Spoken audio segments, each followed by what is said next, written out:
8 more coppers to kill. Bye.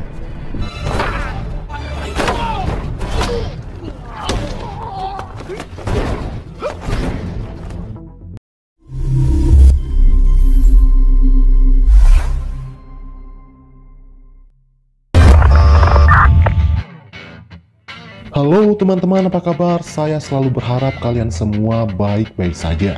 Pada video kali ini saya akan menceritakan sebuah alur film action yang sangat seru karena dibintangi oleh aktor laga terbaik yaitu Jason Statham. Para pecinta film action pasti sudah sangat paham kalau film-film yang dibintangi oleh beliau selalu dapat memicu adrenalin mereka yang menontonnya. Tetapi seperti biasa saya malas bertele-tele. Akan lebih baik kalau kita langsung saja eksekusi alur cerita selengkapnya.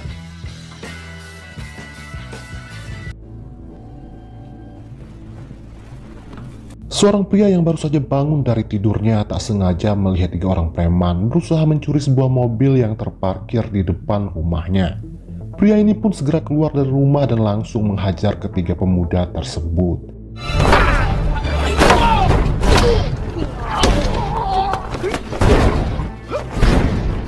Alhasil mereka semua tumbang tak berdaya. Diketahui kalau pria ini bernama Ben yang merupakan seorang petugas polisi.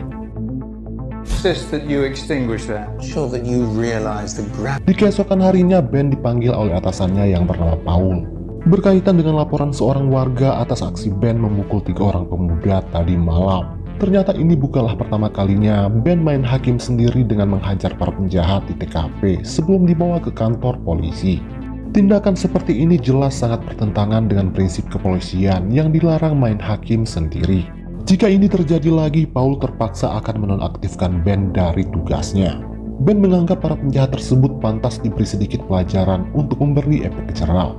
Ben pun menegaskan kalau sampai ia diberhentikan gara-gara masalah sepele seperti ini, dia mengancam akan bertindak jauh lebih brutal dari biasanya.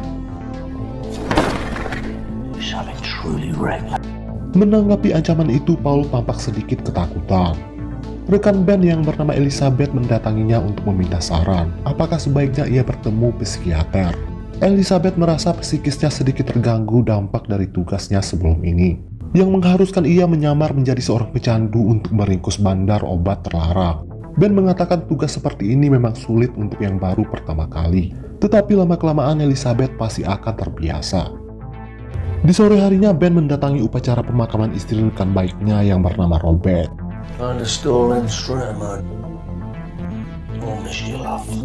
Kemudian di malam harinya ia menemani Robert minum di sebuah bar untuk menghibur sahabatnya itu yang masih terpukul atas kematian istrinya.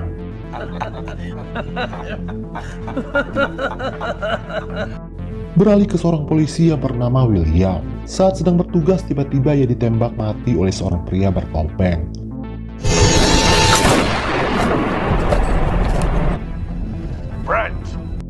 Tak lama setelah itu, Ben dan Elizabeth mendatangi TKP.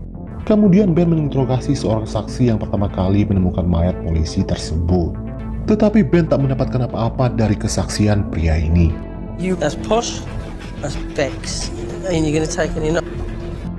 Di keesokan harinya, kantor polisi kedatangan seorang petugas dari kota London yang bernama Porter.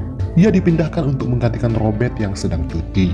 Tetapi kedatangan Porter mendapatkan perlakuan kurang baik karena ia merupakan seorang penyuka sesama jenis.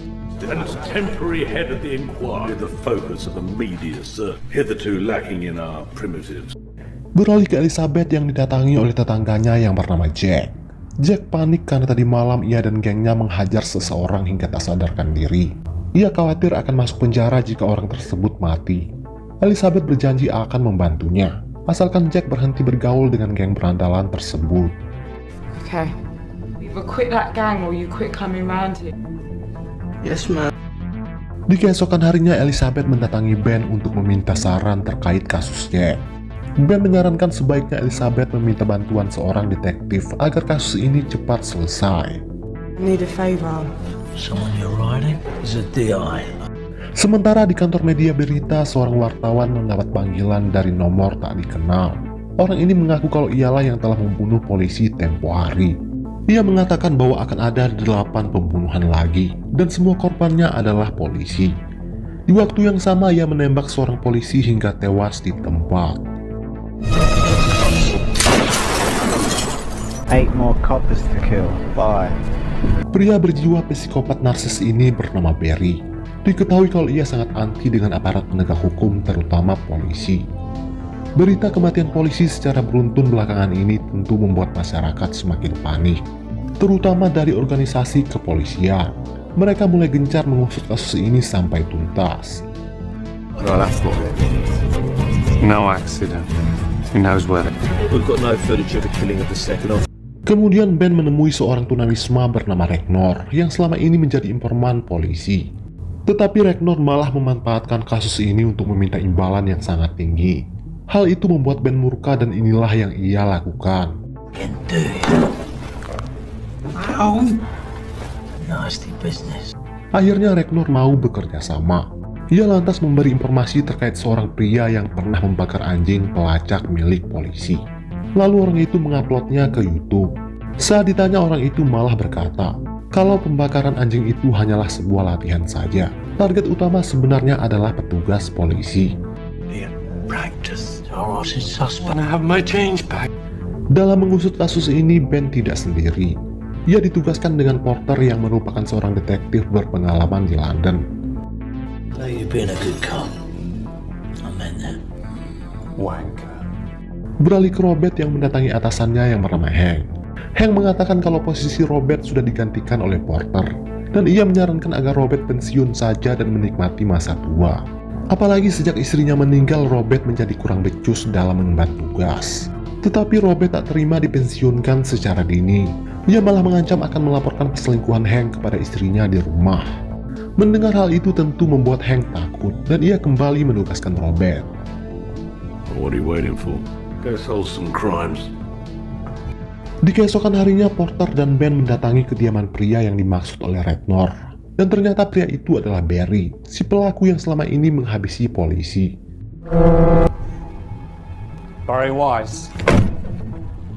Tetapi mereka tak menemukan bukti apa-apa yang mengarah kepada pelaku pembunuh polisi.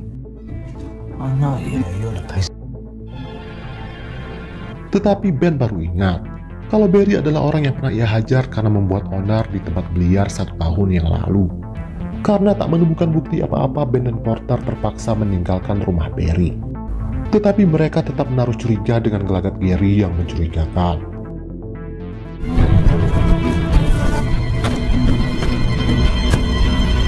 Di keesokan harinya, Barry mulai beraksi mencari mangsa berikutnya. Dan targetnya kali ini adalah Robert, sahabat Ben.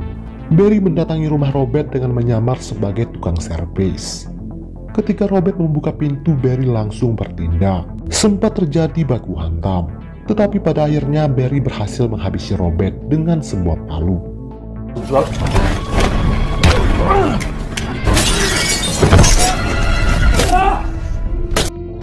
Setelah berhasil membantai korban, Barry tidak langsung meninggalkan TKP. Tetapi masih sempat bersantai sambil menonton TV dan bahkan mandi. Setelah itu ia mengenakan seragam polisi milik Robert. Sebelum pergi, ia sempat membakar apartemen Robert untuk menghilangkan jejak.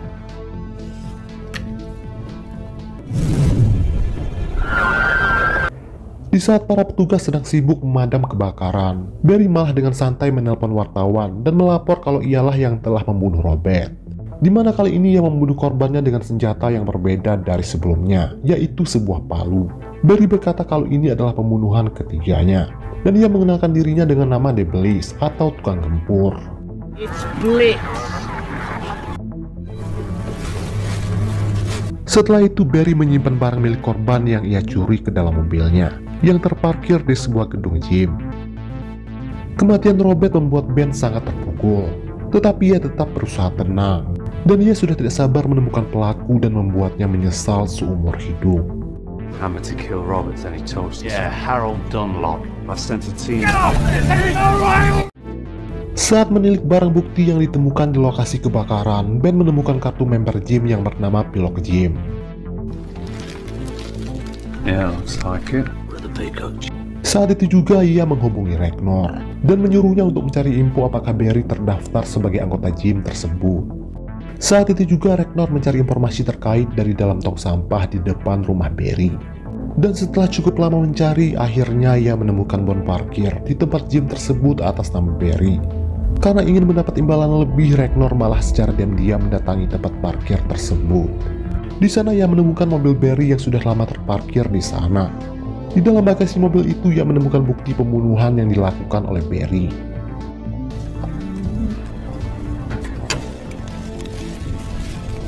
Alih-alih menelpon polisi, Ragnar malah menghubungi wartawan untuk menjual informasi tersebut. Wartawan ini pun setuju membayar Ragnar untuk info tersebut. Doesn't doing his bit now, did you? Mr. Dunlop. You'll find out when I get... Singkat cerita, Ragnar dan wartawan bertemu di tempat parkir, dan Ragnar langsung menunjukkan bukti yang ada di dalam bagasi tersebut.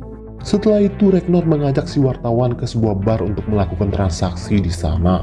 Tanpa disangka, Barry sudah mengintai mereka berdua dari tadi. Setelah mereka berdua pergi, Barry langsung memindahkan semua barang bukti tersebut. Si wartawan langsung menyerahkan uang imbalan tersebut dan meminta Ragnar mengatakan siapa pelakunya. Tetapi Ragnar baru akan mengatakannya setelah ia menghitung uang tersebut. Kemudian ia mengarah ke toilet untuk menghitung uangnya.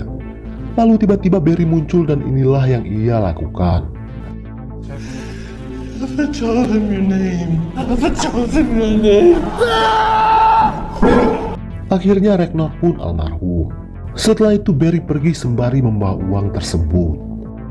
Beralih ke Elizabeth, ia menemui seorang detektif bernama Owen untuk membahas kasus Jack.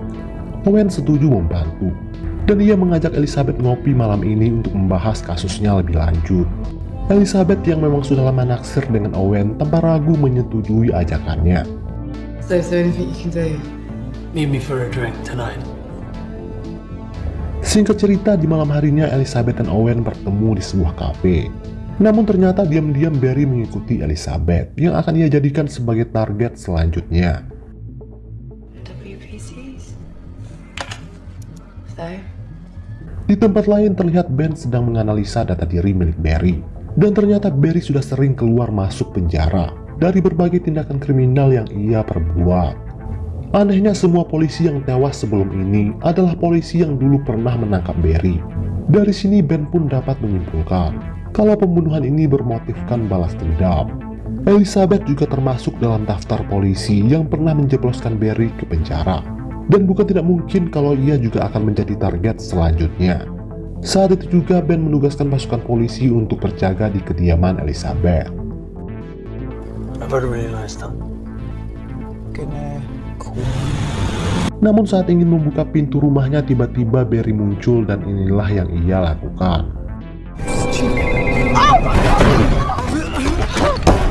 Jack yang melihat itu berusaha menolong Elizabeth, tetapi malangnya ia harus tewas di tangan Barry.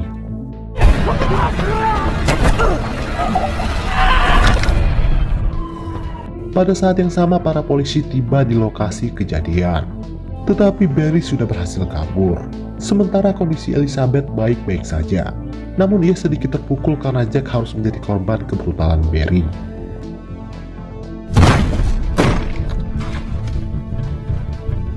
Saat itu juga Porter dan Ben menuju ke rumah Barry. Tetapi sayangnya Barry sudah pindah ke tempat lain. Pada akhirnya polisi membuat sayembara. Siapapun yang dapat menangkap ataupun tahu di mana keberadaan Barry akan mendapat imbalan yang setimpal. Selang beberapa hari, pada akhirnya polisi mendapat info kalau Barry menginap di sebuah motel dengan nama samaran. Ben dan pasukannya segera menuju ke lokasi hotel tersebut.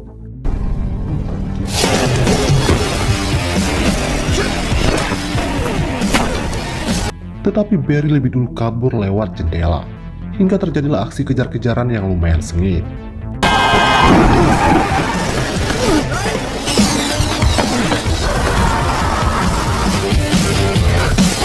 Namun pada akhirnya Ben berhasil menangkap Barry di sebuah stasiun kereta. Seperti biasanya, Ben akan membuat penjahat yang ia tangkap sekarat lebih dulu sebelum ia serahkan ke kantor polisi. Namun kali ini Ben tidak akan memberi ampun kepada pembunuh seperti Barry. Apalagi Barry telah membunuh teman-temannya. Bagi Ben tidak ada hukuman yang lebih pantas diterima oleh Barry selain kematian. Tetapi sialnya, saat Ben akan membantai Barry, tiba-tiba pasukan polisi muncul dan menggagalkan aksi brutal Ben.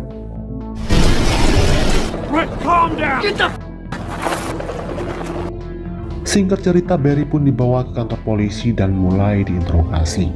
Tetapi Barry tetap bungkam dan ia meminta didampingi oleh seorang pengacara.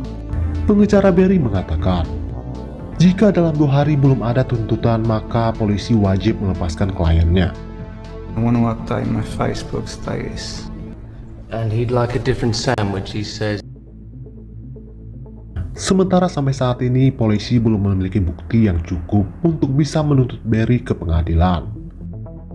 Di ruangan lain, Ben mengatakan kepada Porter kalau ia akan membunuh Barry dan membuat seolah-olah Barry mati karena ia berusaha menyerang polisi saat diinterogasi. Tetapi Porter tidak menyetujui hal itu karena bertentangan dengan aturan hukum.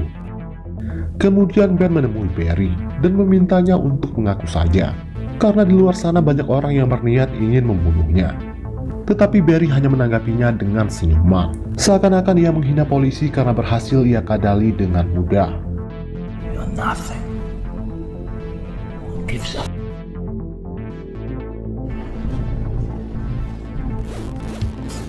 Karena tak ada bukti yang cukup, akhirnya Barry pun melenggang bebas keluar dari kantor polisi. Semua polisi di sana hanya bisa diam melihat tingkah Barry yang seolah-olah menghina mereka.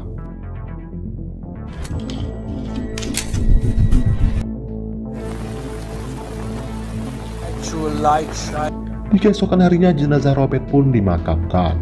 Terlihat semua polisi hadir ke acara pemakaman tersebut. Lalu tiba-tiba muncul seorang polisi yang ternyata adalah Barry yang sedang menyamar, di mana hari ini ia akan menjadikan Ben sebagai target selanjutnya. Lalu tiba-tiba Ben mendapat pesan dari Porter yang mengajaknya untuk bertemu di sebuah tempat.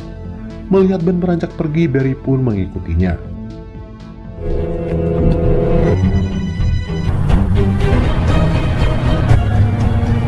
Ternyata Ben mengarah ke sebuah gedung.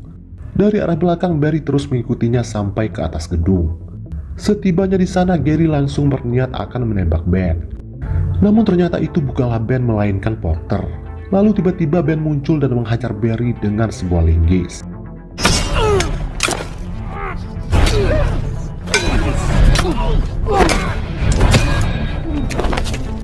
Di saat seperti ini, Barry masih sempat-sempatnya mengancam Ben dan Porter kalau ia akan menuntut mereka berdua di pengadilan. Namun hal itu tidak akan pernah terjadi, karena Ben dan Porter sudah sepakat untuk membantai Barry hingga tewas.